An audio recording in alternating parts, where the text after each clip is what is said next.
Dr. Wijaya ini salah satu pernah jadi pengajar juga di Universitas UKI ya, UKI ya. Ya, Di, ya, oke. di bidang apa dok? Di UKI dok? Waktu ngajar dok? Staffnya neurologi, saraf. Itu saraf ya kalau nggak salah ya. Hmm. Nah teman-teman, saya nggak mau buang waktu. Kita udah 374 going. Jadi ini udah cocok. Saya mau kenalin Dr. Wijaya. Nah Dr. Wijaya juga udah toreda. Saya jujur, ini buat teman-teman tahu ya, ada ceritanya nih saya sama Dr. Wijaya tuh ada ceritanya. Jadi Dr. Wijaya achieve sebagai toreda, teman-teman. Terus saya tuh nggak ada gimana ya.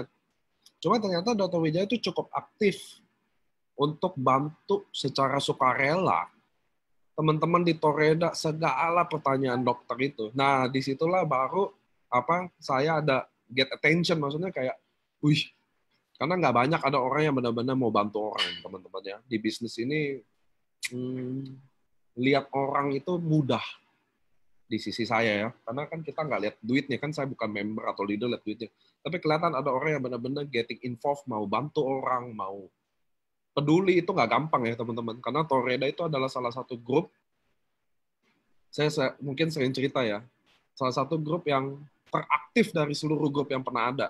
Ronin, nanti kalau Anda teman-teman tahu Ronin udah mulai berkurang gitu. Samurai udah mulai tenang. Shogun udah nggak ada, udah diem semua, nggak ada suaranya. Nah itu serunya sih. Saya juga happy banget sih. Nah teman-teman, inilah Dr. Wijaya. Mungkin dia bisa kenalin diri dia juga lebih jauh. Oke deh teman-teman, hari ini mudah-mudahan hari ini materinya tentang COVID-19. Saya sangat berharap pertanyaannya yang kalau bisa lebih related. Kalau enggak ya nggak apa-apa. Cuma soalnya Dr. Wijaya ini juga pengetahuannya luas banget. Dia juga, nah ini juga kalau nggak salah Dr. Wijaya juga belajar traditional medicine ya dok ya? Chinese medicine. Oke deh dok, tanpa buang waktu kita udah going di 400 lebih. Silakan waktu dan tempatnya saya kasih ke Dr. Wijaya. Oke, terima kasih Pak Niko. Selamat sore rekan-rekan. Ini saya bisa panggil rekan-rekan seperjuangan di dunia kesehatan ya. Kita mungkin bukan dokter, tapi untuk kesehatan kita dengan peduli dengan kesehatan, kita sudah termasuk pejuang kesehatan. Oke, sore ini saya akan membahas ya, bukan mendalami, tapi membahas wrap up itu mengenai masalah pandemi corona ini. Ya, mungkin sudah bosan kita mendengar tiap hari ada saja yang dibahas mengenai corona, tapi ternyata dalam praktek keseharian kita juga masih banyak kesalahpahaman mengenai apa yang kita harus lakukan. Jadi mudah-mudahan sore ini kita bisa membahasnya secara holistik dari berbagai aspek. Oke, kita mulai ya Pak Niko. Yap.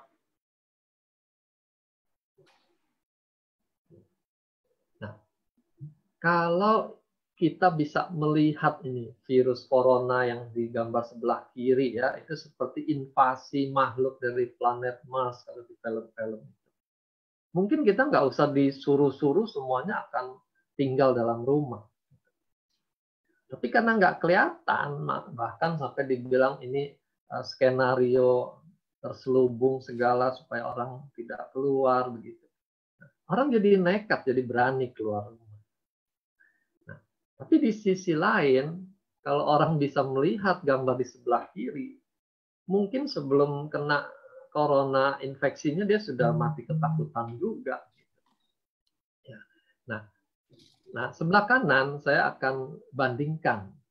Seandainya kita juga bisa melihat bagaimana pasukan di dalam tubuh kita tuh punya kesiapan tempur yang luar biasa, kita juga tidak akan ketakutan seperti yang kita alami sekarang, gitu ya.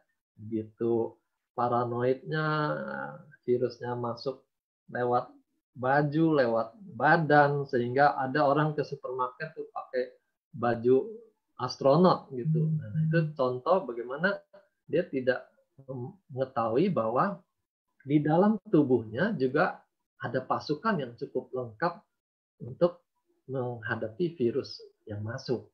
Ya. Jadi ini gambaran imajinatif, tapi dua-duanya sangat penting. Kita jangan terlalu berani, tapi juga jangan sampai ketakutan. Lanjut, Mbak Niko. Jadi ini ya, sikap pertama, kita jangan ketakutan. Nah, dalam traditional Chinese medicine tuh sangat jelas dipesankan, ketakutan itu bisa menekan energi yang tersimpan di ginjal, gitu ya.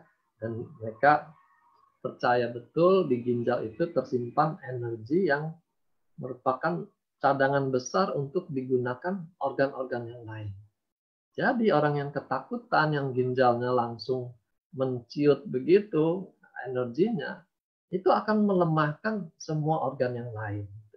Dan secara imunologis, kedokteran barat juga kita belajar itu. Orang yang sudah takut, yang sudah kalah sebelum berperang itu, dia tidak sanggup untuk menghadapi infeksi, menghadapi cancer, gitu. Karena daya tahannya sudah kalah sebelum berperang. Ya. Jadi di sini kita harus waspada, tapi jangan sampai kita ketakutan. Waspadanya sebenarnya simple, karena virus ini tidak bisa menembus kulit yang utuh. Dia mungkin bisa menembus mukosa yang lebih tipis, yang tidak ada selaput tanduknya, itu dia bisa tembus. Makanya kita diminta jangan sentuh area muka. Karena di muka itu dia bisa masuk lewat kelopak dalam mata, lewat selaput dalam hidung, dan juga lewat mulut. Karena itu semua lapisannya mukosa. Lewat kulit di muka juga bisa. Kalau dia ada jerawat yang dipencet-pencet, lewat luka jerawatnya virusnya masuk juga bisa. Ya. Jadi untuk melindungi area di muka yang ada hidung dan mulut inilah kita diminta mengenakan masker. Dan untuk area mata diminta menggunakan goggle ya, atau face shield yang sekalian bisa menutupi dari mata sampai ke mulut. Dan kedua, kita juga diminta cuci tangan, karena lewat tangan kita ini kita memindahkan virus dari satu tempat ke tempat lain, ya, termasuk ke muka.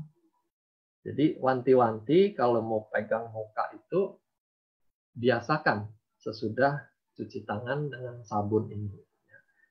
Sabun itu sudah cukup karena dia bisa melarutkan lapisan lemak di virus sehingga virusnya musnah. Cuma sabun itu kan perlu air, perlu tempat. Jadi kalau kondisinya tidak memungkinkan, kita diharapkan sudah standby dengan hand sanitizer ini.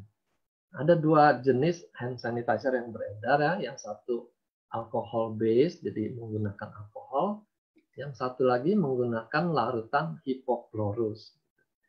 Yang larutan alkohol itu tidak bisa kena area mata, gitu ya. Itu akan pedih sekali. Tapi kalau yang hipochlorous itu lebih aman, untuk bayi juga bisa. Itu adalah tindakan pencegahan. Kalau sampai sudah ada yang terkena, maka ada upaya lain, yaitu kita memutuskan rantai penularannya dari yang terinfeksi itu jangan menulari orang lain lagi. Nah, disinilah kita mengenal isolasi. Isolasi mandiri itu dengan kesadaran dari si pasien yang sakit untuk tidak berhubungan dengan orang lain, termasuk anggota keluarganya sendiri. Nah, yang satu lagi, kalau dia jelas sudah terinfeksi, dia perlu diisolasi di rumah sakit. Kenapa? Karena kondisinya bisa memburuk dengan cepat. Sehingga kalau itu terjadi di rumah, itu mungkin tidak keburu. Ya. Tapi kalau di rumah sakit, dia bisa dipindahkan ke ruangan yang ICU yang ada ventilator. Jadi ini kalau di rumah sakit itu namanya pasien dalam pengawasan. Kalau dia masih di luar itu orang dalam pemantauan. Ya. Jadi masih dipantau. Lanjut, Pak Niko. Nah, ini meme ya, ini lucu-lucuan yang beredar menyinggung kenapa di Amerika kasusnya begitu banyak. Lalu mereka kaitkan dengan superhero yang ada di Amerika gitu, dalam hubungan dengan masker yang dipasang. Ya. Jadi kalau kita lihat di sebelah kiri memang tidak ada masker yang menutupi hidung dan mulut.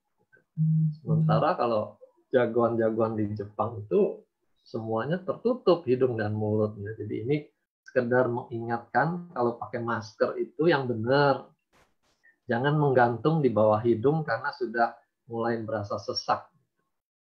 Jadi virusnya akan masuk ke hidung, tembus ke mukosanya, dan mulai masuk ke paru-paru. Ini sekedar lucu-lucuan saja. Ya, lanjut. Ada banyak hal mengenai COVID ini yang masih misterius. Ya, jadi protokol juga bisa berganti-ganti. Ini karena temuan-temuan yang baru membuat kita makin mengenal virus ini. Ya. Misalnya dari mana asalnya virus ini? Yang di Barat, di Amerika bilang ini virus China. Lalu Amerika juga dibalas dari pihak China bahwa ini virus datangnya dari olahragawan Amerika yang bertanding di sana gitu ya. Nah, ini masih misteri. Nah, yang betul yang mana? Yang betul virus itu tidak punya warga negara. Ya, buktinya sekarang dia sudah jalan-jalan keliling dunia, sudah menjadi pandemi global. Ya, dia tidak dibatasi batas-batas negara, dia bisa kemana saja. Lalu bagaimana virus ini bermutasi? Apakah terjadi secara alamiah atau ini hasil kutak-atik para ahli yang menangani virus di laboratorium? Mereka bikin kutak-atik menjadi senjata biologis gitu ya. Itu isu yang beredar. Dan kita tahu kalau ini nanti dikaitkan dengan teori konspirasi. Kalau ada teori konspirasi nanti lahir lagi teori kontra konspirasi. Akhirnya kita menjadi terpecah-pecah. Kita pro yang mana. Jadi semua isu-isu ini kita mesti waspadai, jangan sampai membuat kita saling bermusuhan, bahkan kita bisa berperilaku lebih ganas dari virusnya itu sendiri kalau kita sudah bermusuhan. Ya. Juga mengenai isu penularannya. Awalnya karena ini menyangkut infeksi pernafasan, semua berfokus pada penularan lewat droplet. Ya, jadi percikan air liur yang sangat halus yang terjadi waktu orang batuk atau bersin. Tapi kemudian berkembang bahwa virus ini bisa menular lewat udara, istilahnya airborne. Ya. Ini konsekuensinya sebenarnya besar kalau kita melihat apa yang harus dilakukan dengan droplet dan airborne. Droplet itu jarak tempuhnya paling 1 sampai 1,5 meter. Sehingga menjaga jarak 1 meter minimal itu dianggap sudah cukup untuk melindungi penularan. Tapi kalau airborne, dia bisa menular lebih jauh lagi lewat tiupan angin. Dan konsekuensinya untuk ventilasi udara di rumah juga kita jadi terbalik. Kalau droplet kita dianjurkan membuka pintu dan jendela supaya terjadi ventilasi di rumah dan virusnya berkurang. Tapi kalau itu airborne, kita mungkin akan menutup pintu dan jendela rapat-rapat supaya virus yang di luar sana tidak masuk. Gitu ya. Nah, jadi ini suatu hal yang rumit sebenarnya, menentukan ini droplet atau airborne. Kita tidak bisa hanya buang undi ini droplet atau airborne. Nah, kesimpulan belakangan dari WHO ditetapkan ini tetap penularan masih dengan cara droplet. Makanya kita di masyarakat tetap diminta jaga jarak minimal 1 meter. Penularan airborne itu bisa terjadi pada kondisi tertentu, ya misalnya di rumah sakit. Rumah sakit kita sudah tahu load virus itu sangat tinggi, ya, apalagi rumah sakit yang khusus merawat COVID ini. Jadi virusnya penuh gitu. Nah, ditambah dengan sirkulasi yang tertutup di ruang AC, itu kemungkinan airborne itu sangat besar. Tapi kalau di ruang terbuka, di publik, kemungkinan airborne itu lebih kecil. Ya, makanya kita berani bersiap diri untuk kembali pada aktivitas rutin, asal bisa jaga jarak dan pakai masker. Lalu masih juga banyak misteri mengenai apa penyebab kematiannya. Yang nomor satu tentu radang paru-paru itu. Lalu pada penelitian dengan makin banyaknya kasus, mereka temukan ternyata komplikasi yang lain-lain juga menimbulkan kematian. Misalnya reak yang menyumbat. Jadi bisa saja paru-parunya infeksinya tidak dahsyat, tapi karena reaknya kental, menyumbat, orangnya kehabisan oksigen juga. Lalu ditemukan juga pasien-pasien yang mengalami radang jantung yang hebat karena virus ini. Lalu ada lagi teori dia menyerang sel darah, sehingga darahnya tidak bisa mengangkut oksigen, seperti orang keracunan karbon monoksida begitu. Dan belakangan ditemukan lagi dia bisa menimbulkan sumbatan. Jadi seperti orang stroke, orang serangan jantung itu sumbatan di aliran darah ke organ-organ. Bisa ke paru, bisa ke ginjal, bisa ke jantung. Inilah yang menyebabkan kenapa orang-orang dengan kelemahan pada jantungnya, parunya, ginjalnya, kencing manis, itu lebih rentan mengalami kematian kalau dia terkena COVID ini. Ya. Sehingga diwanti-wanti mereka yang punya faktor resiko tersebut makin menjauhkan diri dari keramaian. Karena resiko kalau terinfeksi dia bisa fatal. Ya. Dan terakhir di slide ini, misterinya kalau sudah kena, kebal nggak? Kalau teori imunologi, kalau terkena dia akan kebal karena memori selnya tuh sudah ingat ini virus jenis ini, begitu masuk lagi langsung tersedia pasukan untuk melawannya. Tapi di lapangan kita temukan mereka yang sudah sembuh kena lagi gitu. Nah, berarti kan imunitasnya tidak 100%. Nah, jadi ini hal-hal yang masih berkembang. Konsekuensinya kalau dia tidak 100%, nanti vaksin yang diedarkan kan juga tidak 100% melindungi kita. Ya. Nah, ini yang hal-hal yang masih diselidiki para ilmuwan, bagaimana supaya ke depan kita bisa benar-benar kebal terhadap virus ini. Lanjut, Pak Niko. Sedikit mengenal profil virus ini ya, saya tidak bahas sebagai ahli virus, ini kita pengetahuan umum saja. Dia termasuk keluarga coronavirus. Jadi coronavirus itu sendiri sudah dikenal lama dengan berbagai macam penyakit. Termasuk penyakit SARS yang kita pernah dapat tahun 2003 ini.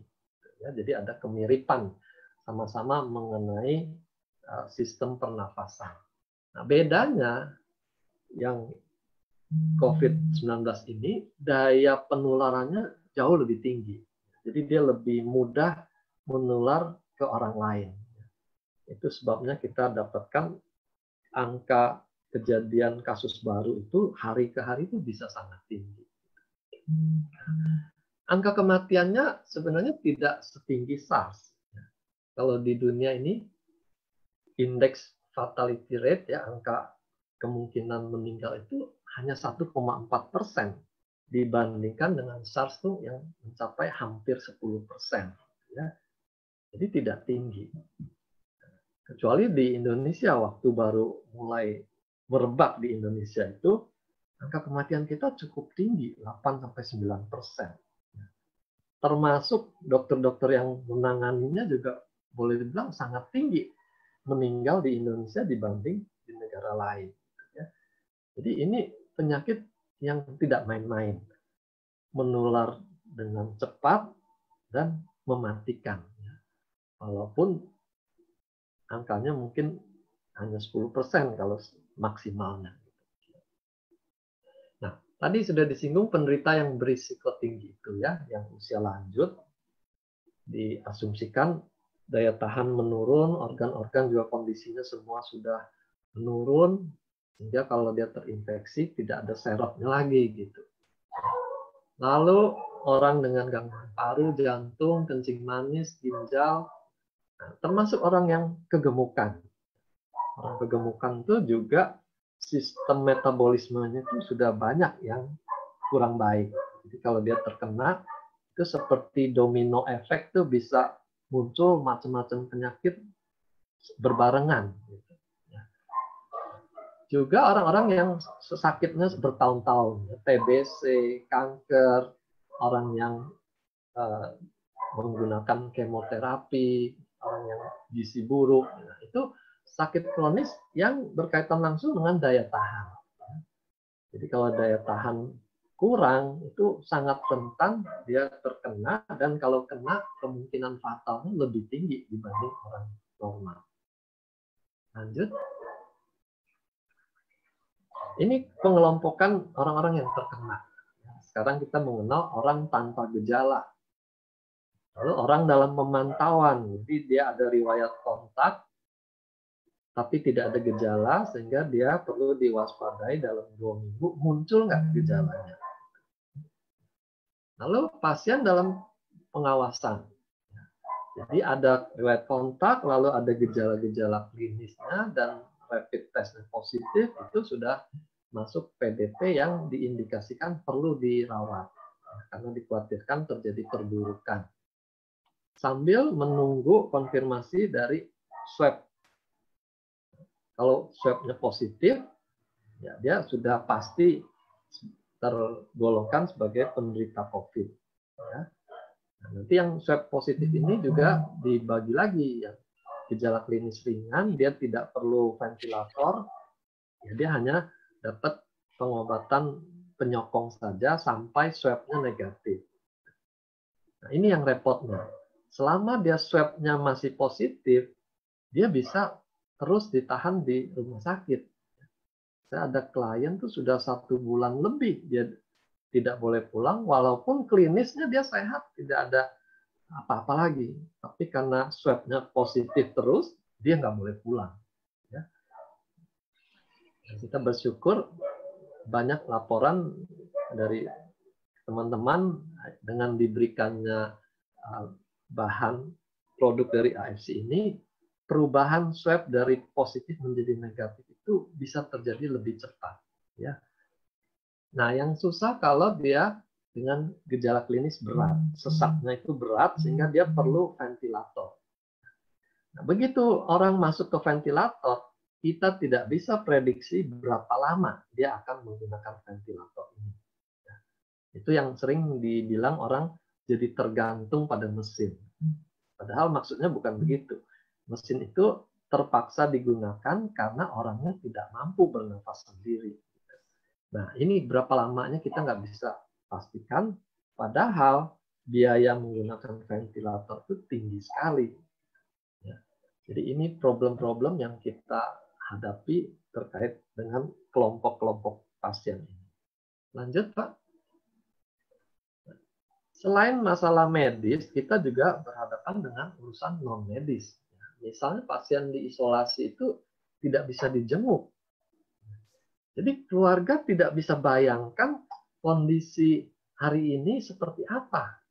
Karena mereka tidak bisa besuk.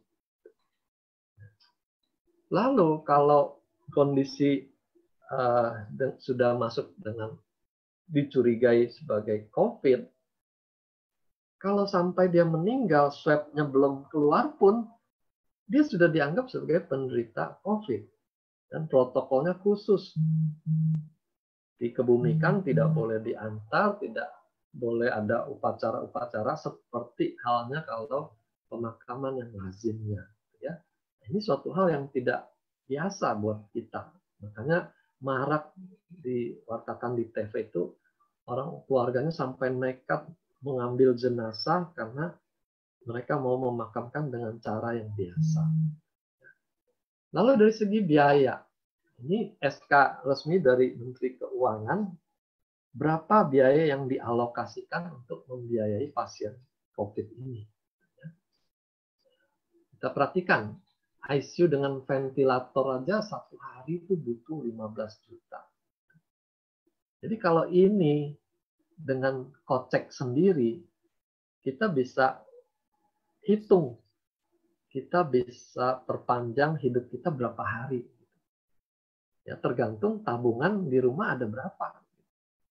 dibagi aja 15 juta. Nah, itulah umurnya. Itu kasarnya kalau kita mau hitung-hitungan. Tapi dalam hal ini pemerintah mengalokasikan dana untuk menanggungnya. Dan kita bisa hitung juga dengan makin banyaknya pasien yang mengalami ini, nggak mungkin juga negara akan sanggup membiayai semuanya. Nah, kalau dia dirawat di rumah sakit swasta, hitung-hitungannya tuh kalau bisa keluar dalam 14 hari itu butuh 500 juta kocek sendiri.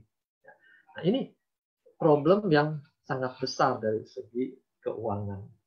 Jadi kalau negaranya tidak kuat, selain masalah korban jiwa, ini keuangannya juga bisa goyah. Ya. Lanjut. Jadi melihat semua kompleksitas itu, kita sekarang makin menyadari bahwa ini tanggung jawab kita bersama. Nggak bisa kita bilang, nggak apa-apa lah, toh ditanggung pemerintah. Nggak bisa. Ada batasnya keuangan negara itu. Jadi kita turut bertanggung jawab supaya jangan bertambah lagi korbannya. Tidak banyak sebenarnya yang diminta dari kita. Itu kita hanya menambahkan kebiasaan baru mencuci tangan.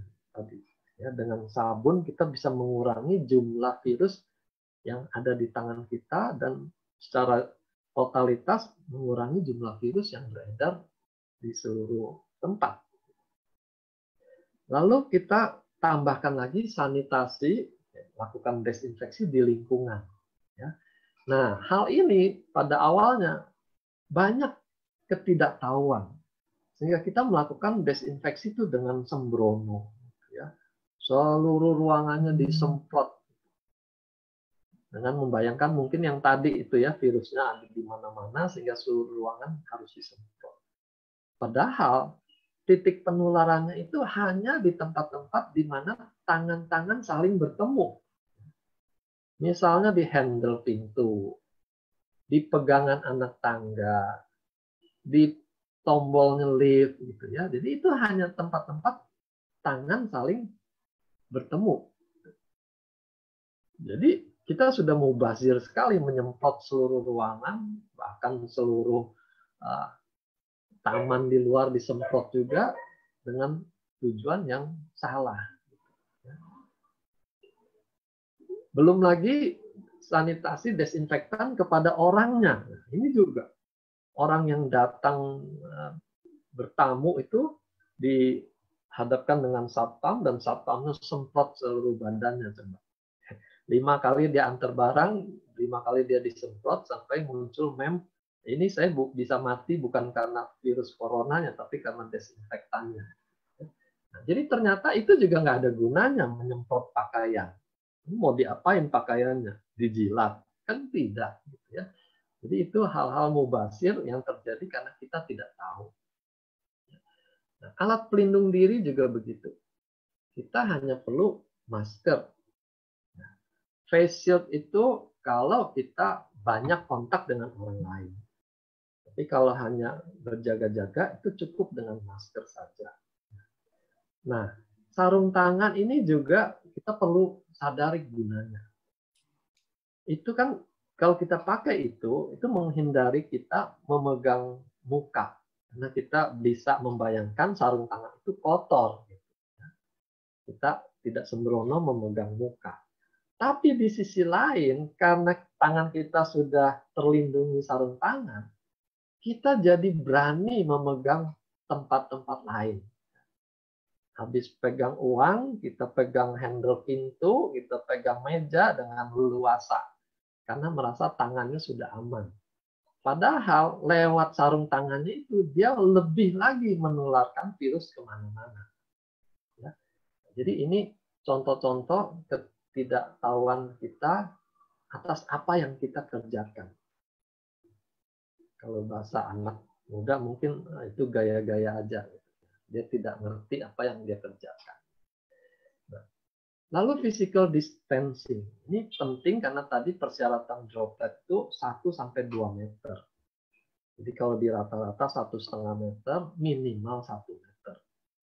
Jaga jarak, physical distancing.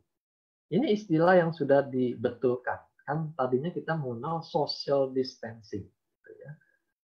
Nah, contoh social distancing yang salah itu, waktu kita dengar laporan petugas medis yang diusir dari kos-kosannya.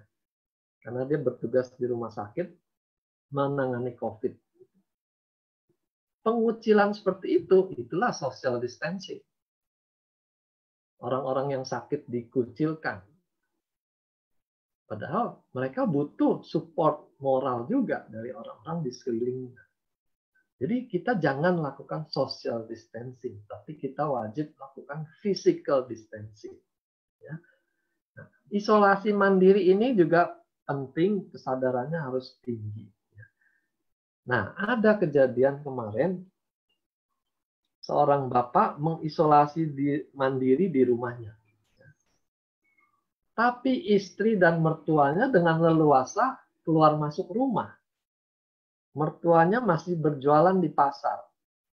Istrinya masih berkunjung ke tetangga sana, tetangga sini. Satu waktu ambulans datang karena si bapak ini sudah tidak tahan lagi. Ya, makin memburuk. Warga setempat baru heboh. Waduh, ada penderita COVID. Dan banyak warga diperiksa sekalian, karena istri dan mertuanya masih keluar masuk, sudah banyak yang kena. Gitu ya. Jadi isolasi mandiri itu bukan hanya yang sakit. Satu rumah itu harus dengan kesadaran penuh tidak keluar rumah. Nah, ini kesulitan yang kita hadapi. Juga dampak dari pembatasan aktivitas ini akan berdampak dengan masalah sosial ekonomi. Kita sudah lihat dampaknya di Amerika karena lockdown terjadi kesulitan ekonomi dan terjadi penjarahan di mana-mana. Nah, ini kita harus antisipasi. Ya. Jadi bukan hanya urusan medis, tapi kita semua juga ikut bertanggung jawab menjembatani kesenjangan ini dengan memperhatikan orang-orang di sekitar kita yang perlu ditolong, kita tolong. Ya, lanjut. Ini mungkin sudah pernah juga ya, kurva yang tadi hijau itu gambaran kalau kita mendadak rame-rame terinfeksi. Garis putus-putus itu adalah kapasitas rumah sakit menampung. Jadi begitu dia jumlahnya melebihi kapasitas rumah sakit, korbannya akan banyak, ya, karena tidak tertolong. Bukan hanya orang yang terkena virus yang tidak tertolong, orang yang mau masuk rumah sakit pun juga jadi tidak dapat tempat. Orang yang butuh ventilator karena penyakit lain tidak kebagian ventilator, jadi kematiannya bisa tinggi. Kurva yang kedua itu kalau dilakukan pembatasan sosial. Sehingga yang sakitnya dicicil sedikit-sedikit, rumah sakit masih bisa tampung. Nah, kurva yang ketiga itu kalau melepas pembatasan sosialnya itu terlalu cepat dan masyarakat terlalu euforia, oh boleh kumpul lagi, yuk kita reunian misalnya. Terjadilah gelombang kedua. Ya, pandemi gelombang kedua, kita memperpanjang kesulitan kita sendiri. Oke, lanjut, Pak Niko. Next, ya. Ini kondisi bulan April ya, sekarang sudah Juni. Yang menarik di sini kita kalau melihat peta sepintas, ini yang ramai di belahan utara. Ya. Kita bisa kaitkan mereka sedang mengalami musim dingin waktu terjadinya pandemi ini.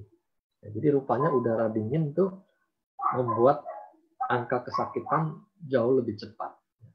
Kita bersyukur di daerah tropis tuh lebih sedikit kasusnya. Tapi kalau kita tidak lakukan physical distancing, kita sudah lihat hasilnya. Jumlahnya juga akan bertambah dari waktu ke waktu. Lanjut. Ini data 7 Juni, kita bisa lihat di dunia itu sudah mencapai hampir 6,8 juta waktu itu. Dan yang dalam kurung itu kasus barunya, yang sebelah kanan itu yang meninggal.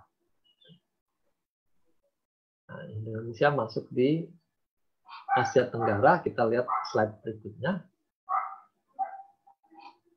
Nah, Indonesia ini ada di nomor 3, jauh di bawah India. Tapi kita jangan bangga dulu dengan hasil ini. Ya, ini kan total case dari mereka yang dites positif. Jadi sangat tergantung berapa banyak sih yang sudah dites. Jadi ini angka-angka statistik tuh bisa menyesatkan kalau kita tidak melihat gambaran yang seutuhnya. Ya. Misalnya Timor Leste hanya 24. Ya, kalau yang dites hanya 50, ketemunya 24, itu sudah 50% gitu. Jangan bandingkan 24 dengan 246.000. Kita tidak bisa baca statistik seperti itu. Lanjut. Selain dampak fisik, dampak psikologis juga tidak kalah ramai. Ya. Takut itu makin besar itu menimbulkan teror. Rasa takut yang luar biasa. Di dalam kedokteran psikologi itu kita mengenal penyakit panic disorder. Ya, orang bisa masuk gawat darurat karena ketakutan. Jantungnya bisa cepat, nafasnya bisa sesak, bisa sampai kebiruan. Padahal penyebabnya karena faktor psikis, panik. Ya. Lalu bisa muncul paranoid, orang yang curigaan. Pidato pemimpinnya bilang ini virus China, lalu imigran Chinese-nya dimusuhin, apa istilahnya, dikejar gitu ya, dianiaya, diintimidasi. Itu karena sifat paranoid. Lalu bisa muncul OCD, ya, cuci tangan terutama, karena dia merasa ini tangannya banyak virus, dia cuci tangan. Nggak sampai 1 jam dia sudah rasa, wah virusnya udah tambah banyak, cuci lagi. Yaitu OCD. Nanti kita lihat film. Lalu psikosomatis, orang yang sangat rentan gejala fisiknya muncul terkait dengan pikiran yang muncul. Ya, jadi misalnya dia tanya, apa sih gejala COVID? Gitu. Ya ada batuk, ada sesak-sesak. Nah dia mulai merasa, wah saya juga ada sesaknya nih. Gitu. Makin dia pikir, makin sesak. Itulah contoh psikosomatis. Nah, kalau problemnya berkepanjangan, orang mulai masuk dalam depresi. Ini kita nggak kerja terus, bagaimana nanti nasib masa depan, dia mulai berpikir ke tahun 3000 misalnya. Dan mikir terlalu jauh, dia sudah masuk dalam depresi. Dan kalau dia nggak kuat, dia putus asa, dia bisa bunuh diri. Ya. Itu contoh psikologis yang bisa menimbulkan kematian juga. Lanjut. Ini videonya orang yang obsessive compulsive disorder. Ya. Dia udah cuci tangan, lalu waktu dia matikan keran, dia merasa, wah tangannya kena lagi. Nah, dia cuci lagi dengan sabun, dia tutup dengan sikunya, dia pegang mukanya, lalu menyadari, wah mukanya banyak virus. Virusnya sekarang pindah ke tangan. Cuci muka lagi.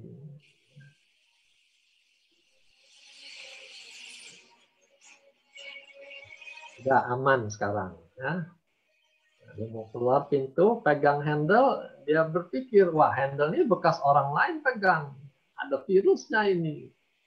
Nah, cuci tangan lagi. Kalian cuci handle-nya. Ya. Termasuk botol sanitizer-nya. Perlu dibersihkan juga.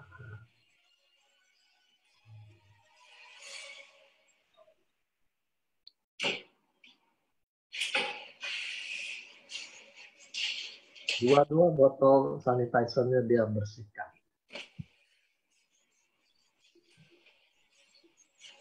Kelelahan dia bersandar, lalu menyadari, wah temboknya juga banyak virus. Cuci lagi temboknya. Lantainya virus juga. cuci lagi lantainya, ya. Itu contoh orang yang begitu ketakutan terhadap virus. Dampak spiritual juga tidak lepas. Ya. Manusia secara utuh kan dari tubuh, jiwa, dan rohaninya. COVID juga menyentuh area spiritual. Dampak positifnya orang mulai mencari Tuhan karena menyadari pertolongan dokter ataupun siapapun di dunia tidak cukup. Ya. Dia mulai memandang ke atas lagi, mencari Tuhan. Ya. Hubungannya makin dekat dan dia mulai membangun sikap positifnya. Dia perlu bantu orang-orang lain yang lebih susah dari dia. Kalau dia bangun tidak sesak nafas, dia bisa bersyukur. Dengan dia membantu orang, dia bisa merasakan dia ikut ambil bagian sebagai penyelamat dunia. Itu dampak positif. Dampak negatifnya juga ada. Melihat korban terus berjatuhan makin banyak, tidak pandang bulu, gitu. Saudaranya sudah banyak yang meninggal, dia mulai meragukan eksistensi Tuhan.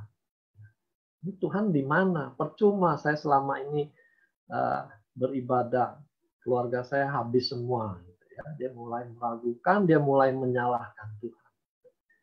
Nah, dan berkembang sikap negatifnya ke orang-orang lain juga.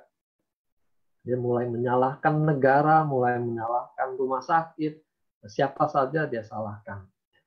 Dia merasa dirinya sebagai korban. Itu dampak spiritual. Lanjut. Dampak ekonomi juga kita semua merasakan, ya. Kecuali mungkin tim yang di AFC ini, ya. Semua toko mall tutup, pasar tutup, tapi dengan teknologi internet masih ada yang buka, ya. Nah, ini dilihat dari bulan ke bulan. Januari itu mulai merebak, ramai di beberapa negara. Antara Maret April itu sudah anjlok semua harga-harga saham, ya, stock market. Dan mereka bandingkan dengan krisis ekonomi tahun 2009 itu, kondisi yang sekarang jauh lebih berat. Ya. Nah, jadi kita mesti siap-siap menghadapi kesulitan ekonomi di depan ini. Lanjut.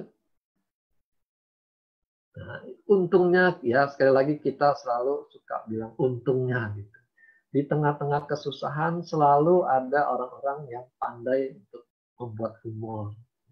Nah, di sisi kiri ini kita lihat ya anak SD karena kelamaan sekolah di rumah sampai kumisan. Yang di kanan karena sering cuci tangan itu sampai keriput sampai jadi putih. Itu rajin sekali Photoshop itu ya, kaki ayam diberi teks bisa jadi seperti itu. Lanjut Pak Niko. Nah, ini meme yang lain. Dia periksa kandungan karena perutnya makin besar. Kandungan bilang ini lemak. Ini bukan efek samping saja gitu ya. Ini efek ke depan, efek ke sekeliling, badan tuh pada mekar semua karena di rumah terus. Travelingnya hanya meja makan dan dapur. Lanjut. Nah, lalu kita secara motivasi kita juga diingatkan dalam menghadapi kesulitan ini. Kita harus biasakan diri berespon dengan benar. Jangan bereaksi terhadap masalah yang muncul di depan kita. Ya. Ini bedanya. Kalau berespon itu, dia menggunakan akal sehatnya, menggunakan pengalaman yang cukup banyak, sehingga dia bisa lebih berhikmat. Ya. Responnya dia bisa pilih. Apa yang baik, apa yang benar, itu yang dia munculkan. Berbeda dengan bereaksi. Kalau orang bereaksi, itu tidak sempat mikir. Dia marah, ya dia langsung keluarkan amarahnya. Nah, itu bedanya berespon dengan bereaksi. Jadi kita, sebagai leader-leader tuh sudah harus mulai membiasakan diri berespon. Kalau ada masalah, kita bantu kuatkan, hibur, memberikan harapan. Ya. Karena harapan itu juga bisa membantu kesembuhan. Kalau ada orang konsultasi mengenai sakitnya, kita langsung bilang, wah penyakit ini mah nggak ada harapan, Bu. kita jelas tidak memberikan respon yang baik buat dia. Kita mematikan harapan dia akan jatuh dalam depresi, dan kalau kalah dia bisa bunuh diri. Itu tanggung jawab kita sebagai leader untuk berespon. Kita kurangi reaksi spontan. Kalau tersinggung, marah, otomatis kita serang balik. Itu reaksi, bukan respon yang baik. Begitu juga dengan kebiasaan sehari-hari. Dapat info langsung forward.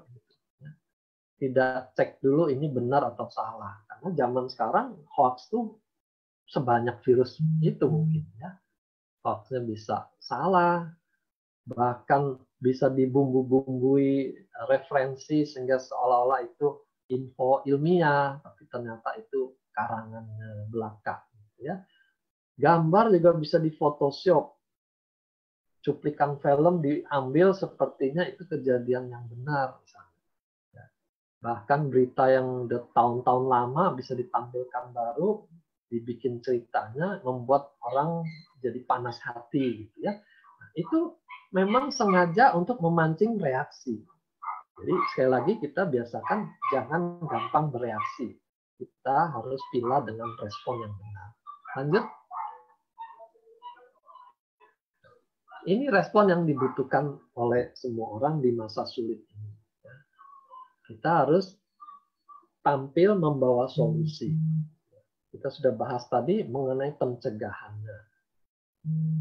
Lalu kita tambahkan dari pihak kita, selain mencegah yang dari luar masuk, siapkan juga yang dari dalam. Tadi kita udah lihat ya bahwa Tuhan menganugerahkan berbagai lapisan perlindungan diri kita. Dari kulit sampai sel darah putih, sampai pasukan jangka panjang yang siap dengan antibodi bertahun-tahun. Nah, di AFC kita punya produk yang sudah diriset itu mampu untuk meningkatkan sistem imun kita. Jadi kita bisa bawa solusi kalau nanti harus menghadapi publik, tidak bisa dihindari, harus masuk kerja, tambahkanlah produk yang bisa meningkatkan daya tahan. Itu solusi yang kita bisa tawarkan. Nah, buat mereka yang terkena, ya, kita bisa berikan juga solusi yang lebih lengkap lagi. Selain eksekusi untuk melawan virusnya, kita bisa berikan SOP untuk memulihkan jaringan yang rusak itu. Ya, coba kita lihat detailnya lebih lanjut. Silakan, Pak Niko. Pak Niko, ya. Nah, ini ingat 3 paten masing-masing yang ada pada produk kita. Untuk eksekusi kita fokus di yang nomor 2 itu immune activating effect. Jadi bila ini dikonsumsi rutin, sistem imun kita tuh lebih siap menghadapi serangan virus ataupun bakteri yang masuk. Dengan natural killer cell itu di garda depan, tubuh kita siap kapanpun virus itu muncul, walaupun mendadak. Ya. Lalu di SOP kita ada 3 paten fungsi, 2 hal yang penting dalam kaitan dengan COVID ini. Regenerasi sel. Jadi kalau paru-parunya mulai rusak karena virusnya, kita berharap sekali SOP bantu meregenerasi sel parunya. Begitu juga organ lain ya, dia kena jantung, radang jantung bisa dipulihkan dengan regenerasi sel yang sama ya, dari stem cell kita sendiri. Lalu melancarkan darah, kita juga berharap karena tadi salah satu efek COVID itu dia bisa bikin trombus-trombus, sumbatan-sumbatan yang mengganggu aliran darah. Jadi dengan SOP kita membantu jumlah darah yang dialirkan tuh mencukupi. Ya. Oke, itu dasarnya 3 paten yang kita punya. Lanjut. Ini paten ini dihasilkan lewat riset. Di grafik yang kiri, sayang ini terlalu kecil ya, itu di minggu keempat mereka sudah dapatkan sistem imun kita tuh meningkat. Makanya di sini kita perlu konsumsi jauh-jauh hari, jangan tunggu sakit baru minum, ya, karena hasilnya akan lebih maksimal kalau kita sudah minum sampai minggu keempat sudah siap dia. Tapi kita juga bersyukur bahwa ternyata di lapangan, walaupun dia baru mulai minum setelah dia diopname di rumah sakit atau dia dinyatakan positif, gitu, hasilnya dalam seminggu juga sudah terlihat, ya. Swab-nya menjadi negatif. Kemudian yang kedua, gambar kedua itu kelihatan bagaimana pada infeksi virus leukosit itu akan unblock. Saya punya family satu juga baru terkena, leukositnya itu tinggal 1000. Ya, normalnya 5.000 sampai 10.000, dia tinggal 1000.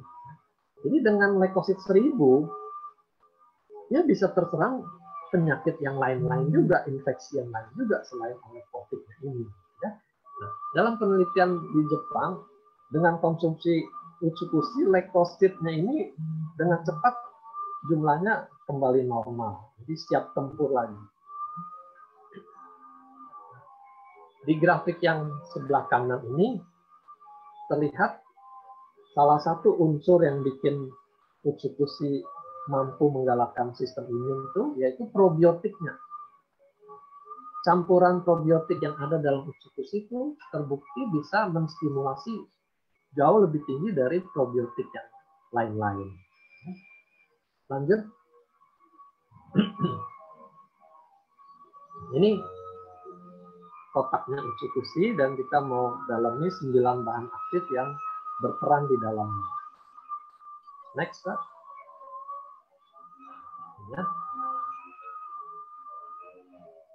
Yang terkait dengan sistem imun, ya, fukoidan, lalu probiotik dalam jumlah yang tinggi. Ini fukoidan, 2 ini probiotik, lalu antioksidan, ya, ada resveratrol, antioksidan yang bisa menembus sampai jaringan saraf di otak. Lalu ada glutathione, itu juga antioksidan alamiah yang diproduksi oleh liver kita. Jadi komposisi ini semua mendukung sekali untuk menekan peradangan dan mengaktifkan sel imun melawan virus-virus ataupun bakteri yang ada. Oke, lanjut, Mbak. Ini secara singkat aja. Salmon DNA ini yang nanti akan berperan itu adalah asam amino dari DNA-nya. Ya. Jadi profil yang terbentuk dari produk ini itu yang membuat perubahan di dalam tubuh kita. Ya. Jadi dia bukan sekedar bahan baku atau makanan bagi sel kita, tapi dia adalah messenger supaya tubuh kita berespon terhadap pesan yang dia bawanya dan mengubah fungsi di dalam tubuh kita. Lanjut. Ini yang saya bintangi yang terkait dengan sistem imunnya. Ini fukoidan sudah sering digunakan untuk pasien kanker. Lanjut, Pak, cepat saja. Ini probiotiknya, satu lagi. Ya, lanjut.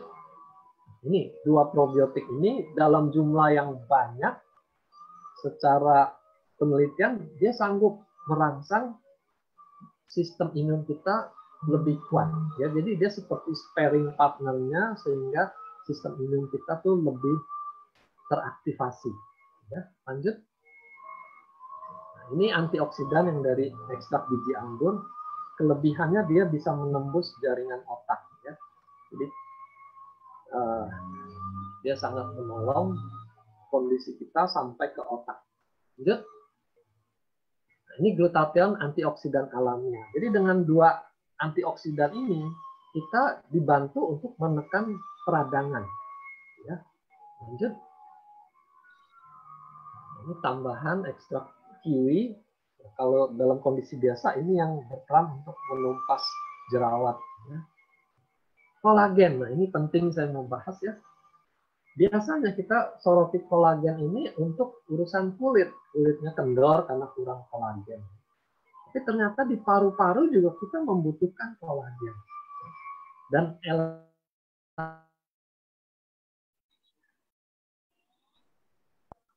jadi dengan menambahkan ini kita bisa menjaga paru-parunya tidak mengalami ke fibrosis dan menjadi kaku. Ya. Kapasitas parunya bisa tetap elastis. Lanjut. Lanjut. Nah, ini tambahan ekstrak dari nenas ya. Kalau secara alami dalam nenas itu ada bahan yang bisa membantu menghancurkan protein. Jadi reak yang kental itu kita berharap jumlahnya cukup banyak untuk membantu menghancurkan reak-reak juga. Lanjut. Lanjut Pak Niko. Sekarang dari SOP.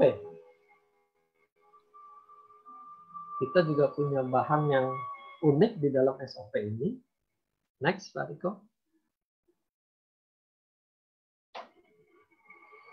Lanjut. Ini sekali lagi asam amino yang masuk dalam badan kita ya. Komposisi asam amino ini yang nanti akan merangsang stem cell kita diproduksi lebih banyak. Ini messengernya untuk stem cell kita diproduksi lebih banyak. Lanjut.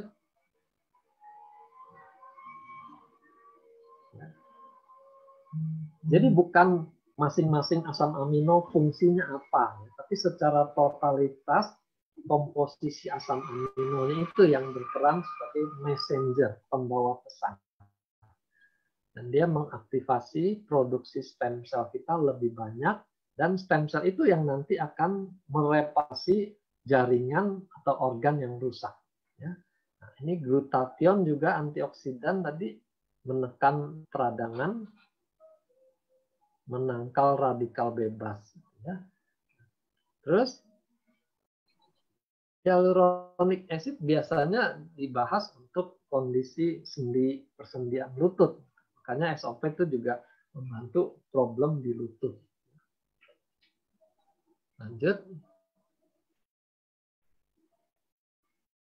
Nah, elastin ini ya, tadi kolagen, elastin juga dibutuhkan jaringan paru itu supaya bisa memompa dengan elastisnya, ya, tidak mengalami fibrosis. Kalau parunya fibrosis itu yang kita kenal dengan penyakit paru obstruktif kronis. Ya. Itu dipenuhi dengan jaringan ikat, paru-parunya tidak elastis lagi. Oke, lanjut. Nah, ini juga kolagen dan elastin, dua-duanya untuk elastisitas. Terus, chondroitin ini untuk pertumbuhan tulang rawan.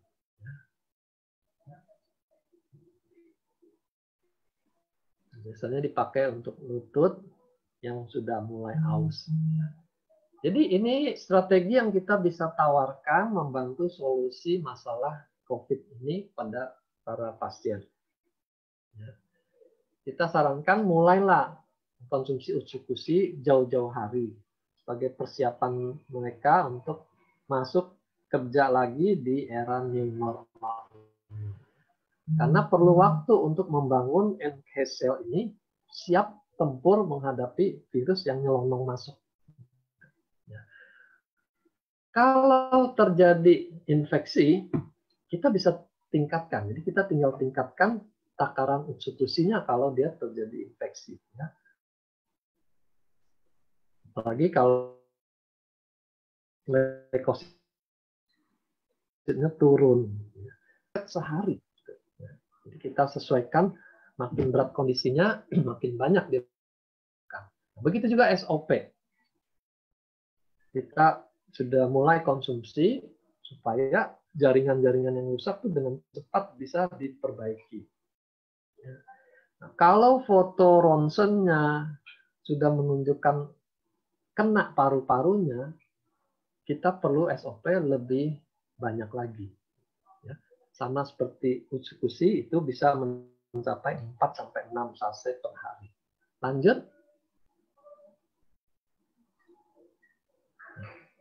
Terus secara mental, kita ingatkan, sesulit-sulitnya keadaan, ini akan berlalu. Ya. Kondisi pasti atau tidak pasti itu dua-duanya dibutuhkan dalam hidup ini. Kita bayangkan kalau setiap hari kita bisa pastikan apa yang terjadi, kita prospek itu pasti ditolak atau pasti diterima, maka hidup ini sudah nggak menarik lagi. Ya. Itu monoton sekali. Apalagi kalau hidup ini isinya seluruhnya ketidakpastian. Kita bangun pun sudah males karena nggak pasti hari ini apa yang akan terjadi. Ya. Jadi ini menjadi pegangan kita, hidup ini memang isinya kepastian dan ketidakpastian. Ya. Kalau di Chinese medicine itu kembali lagi ke yin yang. Ada kesan yin dan yang. Ada hal yang tidak pasti, ada hal yang pasti. Dua-duanya dibutuhkan terhadap apa yang terjadi terhadap kita. Ya. Jadi sekali lagi respon yang benar itu tadi. Lanjut. Ini orang yang pesimis terhadap lockdown. Kelihatannya semuanya jadi berkurang. Tapi matahari tidak mengalami lockdown. Kasih sayang tidak terkena lockdown. Waktu bersama keluarga, kebaikan pada sesama tidak terkena lockdown. Kreativitas juga tetap berjalan terus. Dibatasi oleh lockdown. Kita bisa tetap berkomunikasi, kita bisa tetap membangun impian, tidak ada lockdown untuk urusan itu. Belajar juga tidak ada yang larang untuk berhenti. Ya. Membangun relasi juga tidak ada lockdown. Berdoa juga tidak ada batasnya. Ya. Kita bisa meditasi walaupun COVID jalan terus. Kita bisa tetap bekerja walaupun virus masih ramai. Ya. Dan yang penting tadi, harapan kita tidak kena lockdown. Ya. Jadi kita harus tetap bersukacita, bersyukur atas apa yang kita saat ini. Dan kita sudah alami di AFC, lockdown ini kesempatan yang luar biasa untuk memperkenalkan produk yang kita punya pada orang yang lebih banyak lagi. Ya. Jadi tidak semua terkena lockdown. Kita sudah alami itu. Untuk dunia juga selain menakutkan infeksi virus itu, dampak positifnya juga kita bisa lihat. Ya. Titik-titik panas bumi, alam kurang. Polusi berkurang. Ini gambar di Italia itu, sungainya bisa kelihatan sampai ke dasarnya. Ikan dan angsa bisa berenang kembali di sungai itu. Ya. Kalau sehari-hari ini Venice dipenuhi kapal dan turis, mereka tidak bisa leluasa ada di situ. Dan polusinya makin tinggi. Ya. Nah, ini sisi lain dampak positif COVID-19.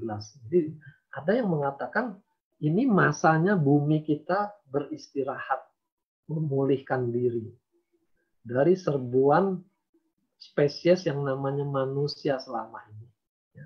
Jadi begitu spesies manusianya semua dikurung dalam rumah masing-masing, bumi kita menyembuhkan dirinya. Lanjut.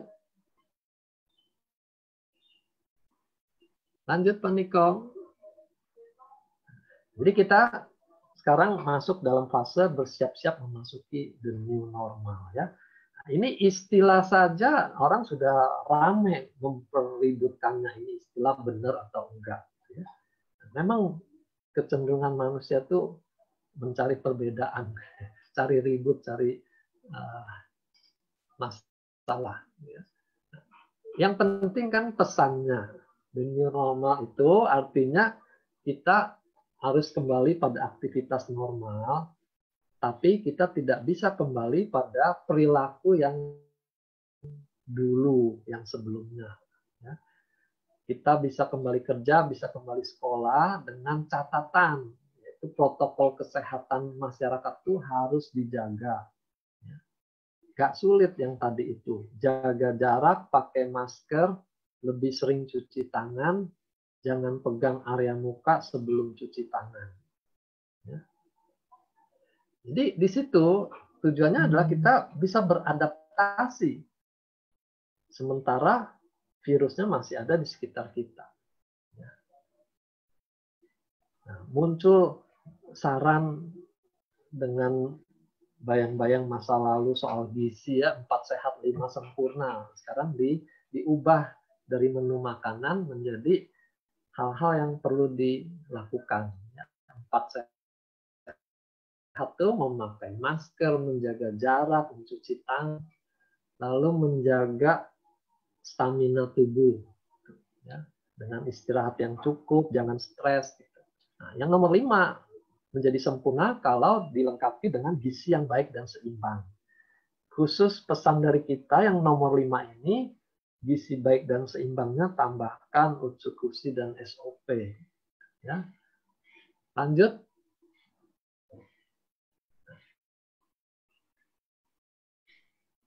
Kita tetap ada physical distancing-nya. Ini gambarnya masih pakai istilah yang kurang tepat, social distancing. Ya. Physical distancing.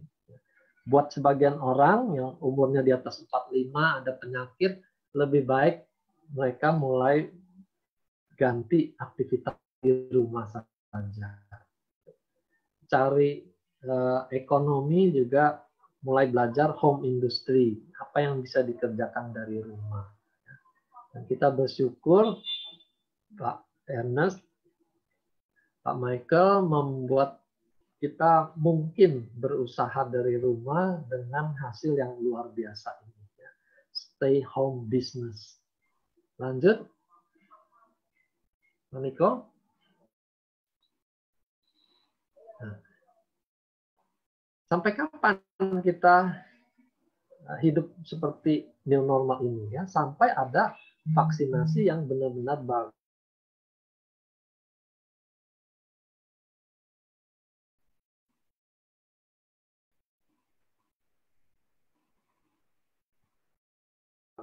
Membuat kita mengenali di antara manusia.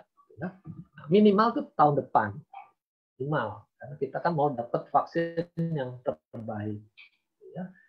Nah, sementara menunggu vaksin, ada teori yang namanya herd immunity. Jadi teorinya kalau 70% penduduk itu sudah pada kebal, itu virus sudah tidak bisa berkembang biak dengan leluasa. Ya. Jadi kita bisa hidup berdampingan dengan lebih aman. Ya.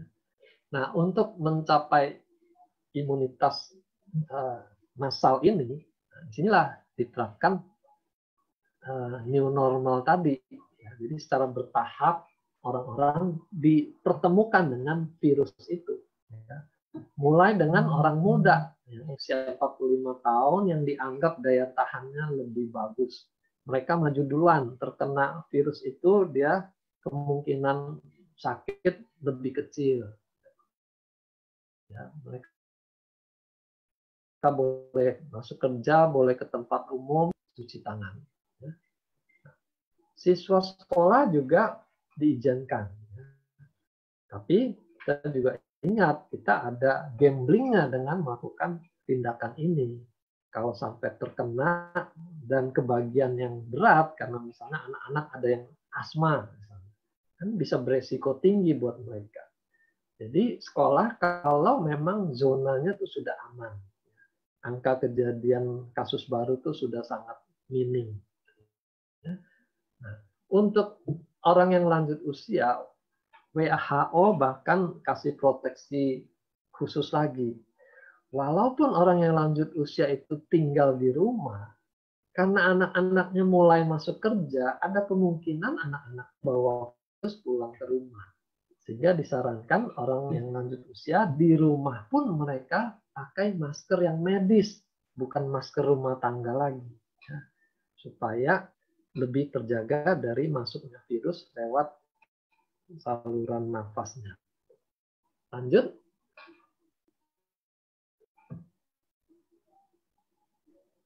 Pak Niko, habiskan. Oke. Jadi ini salah satu quote yang saya ambil dari Stephen Hawking, ya, ahli fisika modern, yang dibilang kecerdasan itu adalah kemampuan kita beradaptasi terhadap perubahan. Ya. Jadi kalau kita